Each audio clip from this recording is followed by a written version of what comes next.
గురుగారు, కుంభరాశి వారికి ఈ వారం ఏ విధంగా ఉండబోతోంది? కుంభరాశి వారికి కేవలం శుక్రగ్రహం మాత్రమే భాగ్యస్థానంలో యోగిస్తోందమ్మా. స్వక్షేత్రంలో ఉన్న భాగ్యస్థ శుక్రుడు సంపూర్ణమైన ఆర్థిక విజయాన్ని ఇస్తారు. ఆర్థికంగా మేలు జరుగుతుంది.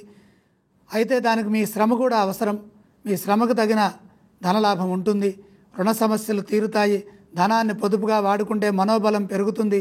గ్రహదోషం అధికంగా ఉంది కాబట్టి ముఖ్య కార్యక్రమాల్లో జాగ్రత్తలు అవసరం. ఒత్తిడిలో పొరపాటు జరగకుండా చూసుకోవాలి. 1-2 సార్లు ఆలోచించి పనిచేయండి. అనర్థాలు జరగకుండా జాగ్రత్తలు తీసుకోండి.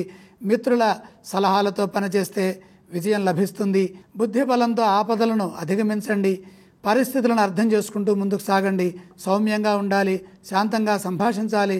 చెడు ఊహించవద్దు. మనసుకు కష్టం కలిగించే పనులకు దూరంగా ఉండాలి. కుటుంబ సభ్యుల సలహాలు అవసరమవుతాయి. కుటుంబంలోని పెద్దలతో చర్చించిన తర్వాతే పనులు మొదలుపెట్టండి. దగ్గర వారితో విభేదాలు రాకుండా జాగ్రత్తలు తీసుకోండి. ఉద్యోగంలో శాంతంగా పనిచేయండి.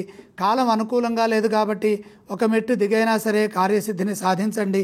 వ్యాపారంలో శ్రద్ధ పెంచండి. నష్ట నివారణకు చర్యలు చేపట్టాలి. వారం చివరి భాగంలో ఉత్సాహాన్నిచ్చే వార్త ఒకటి మీరు వింటారు. కుంభరాశి వారు ఏ స్తోత్రాన్ని పఠించాలో తెలియజేస్తారా గురుగారు? కుంభరాశి వారు నవగ్రహ శ్లోకాలు అధికంగా చదువుకోవాలి. ఈ రాశి వారు ఏ ఏ ఆలయాలను సందర్శించాలి? నవగ్రహాలని దర్శించండి. ఏవేవి దానం చేయాలంటారు గురుగారు? నవధాన్యం నవగ్రహ పాదాల దగ్గర ఉంచి నమస్కారం చేయండి.